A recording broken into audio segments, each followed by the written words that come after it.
58%. More than half.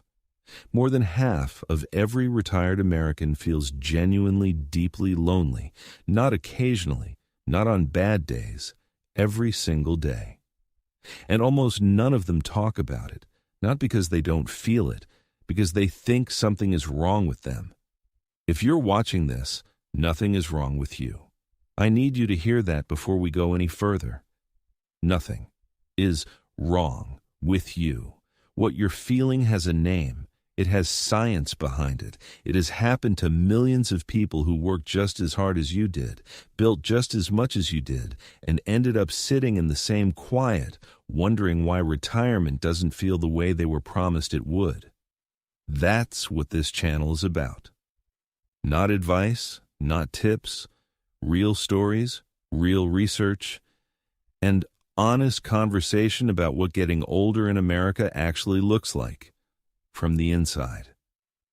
So stay with me. Because what I'm about to tell you changed the way I think about loneliness completely. Let's start with the numbers. Because numbers do something that stories sometimes can't. They make you feel less alone before you've even heard the story.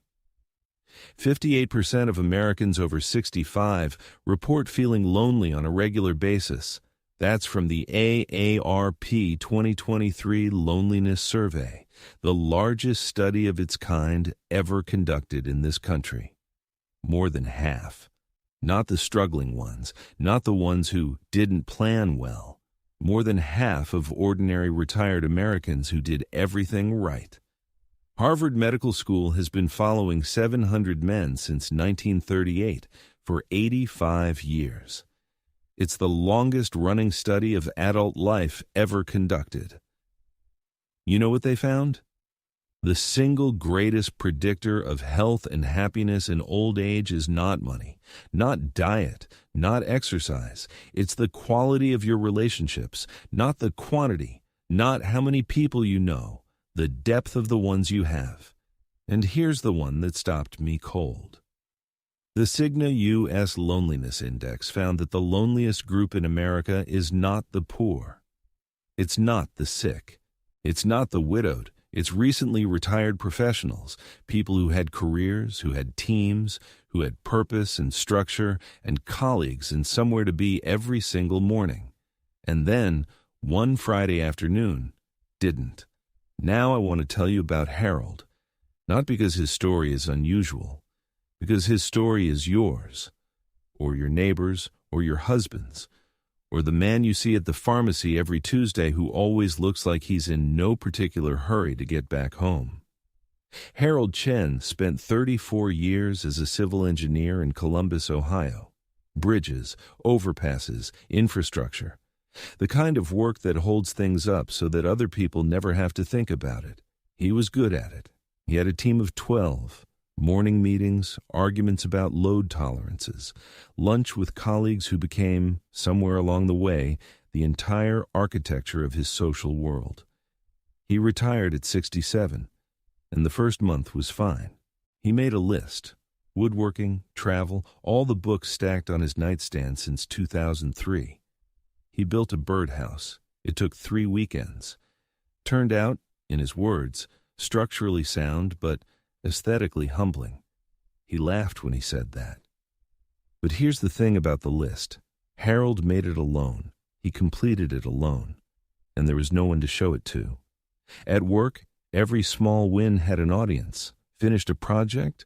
12 people knew by morning. Made a good call? Someone said so. The birdhouse had no audience. Margaret admired it. The birds eventually used it. But Harold stood in his garage, sawdust on his shirt, with a feeling he couldn't quite name. He called it the fog. Not depression. He was careful to say that. He'd known depression in his 40s. This was different. The fog was more like muffled, like wearing mittens all the time. Things happened. They were fine. And then they were over. And nothing quite landed. Now, I want to stop here for a second. Because this is the part where a lot of people would change the channel. Not because they don't recognize what Harold felt, because they recognize it too well. And recognizing it feels like admitting something, like Admitting that this retirement, the one you planned for, the one you earned, the one everyone congratulated you on, isn't quite what you expected.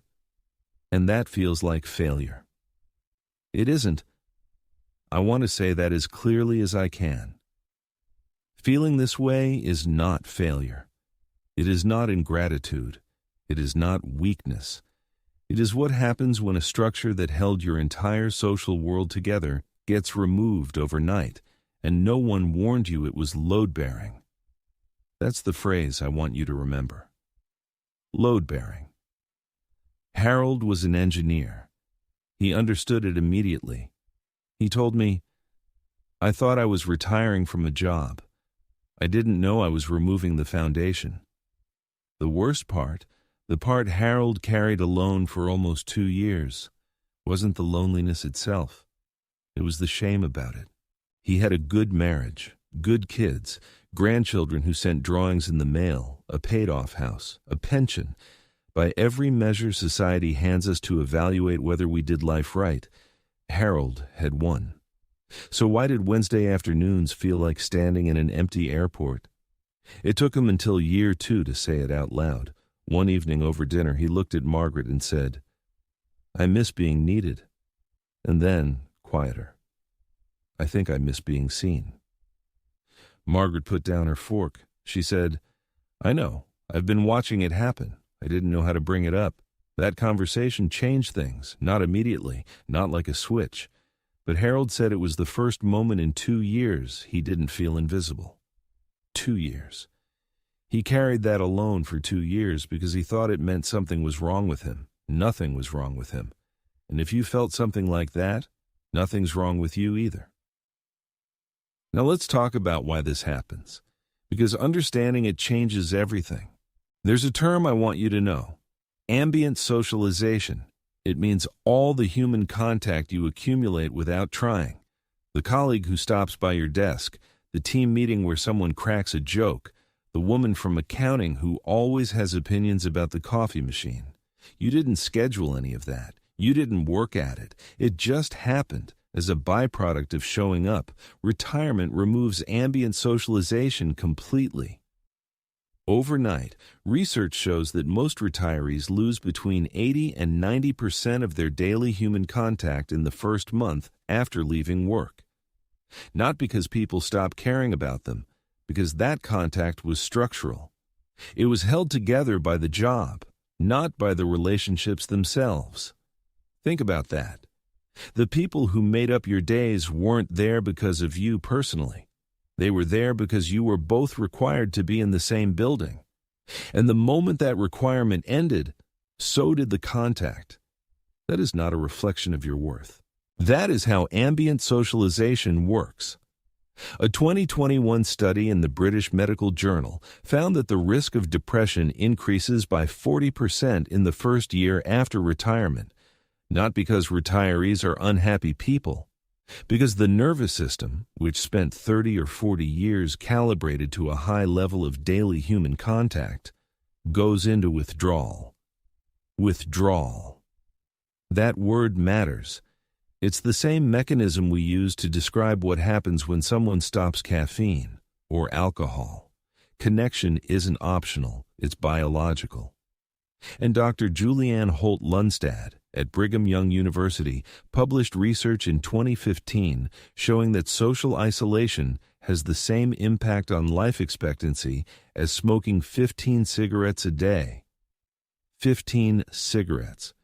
We have warning labels for cigarettes. We tax them. We run public health campaigns. We have almost no public conversation about what happens to people when the structure of their social world disappears the Friday they retire.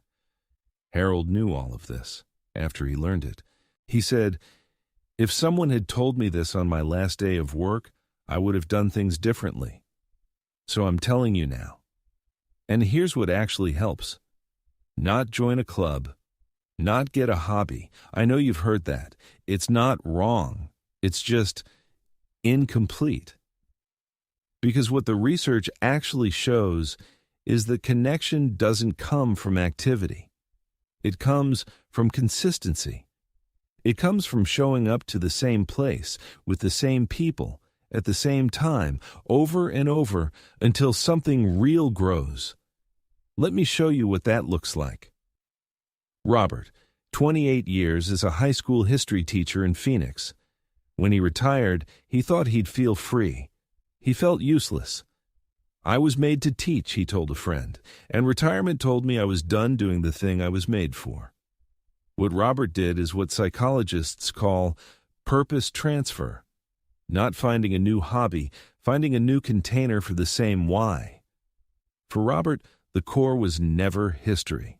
It was the moment a student understood something for the first time. That expression on their face. He found SCORE, the national network of retired executives who mentor small business owners.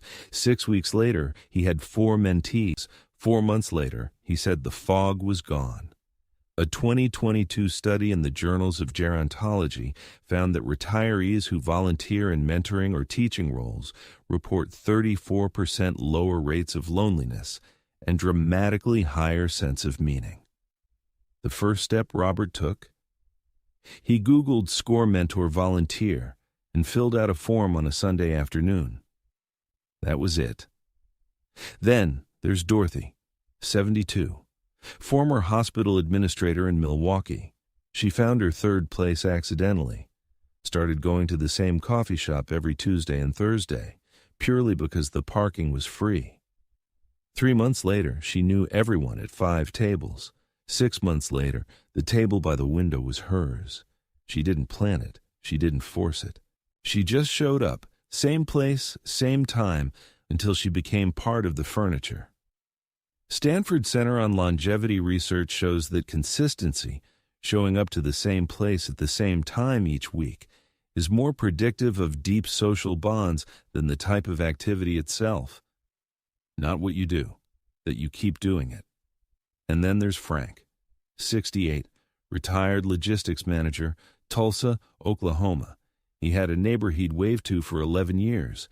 6 months into retirement, Frank walked across the yard and said, "Bill, I don't actually know what you did before you retired. You want to walk around the block?" That was 4 years ago. They walk every Monday and Wednesday, rain or shine. They've never missed one. Frank's wife says Bill became one of his closest friends. Dr. Gillian Sandstrom at the University of Sussex studied what she calls weak ties, the people on the edges of our social world. She found that people dramatically underestimate how much their acquaintances want to connect. In multiple studies, over 90% of people said yes when given a specific, low-stakes invitation and felt significantly better afterward. 90%.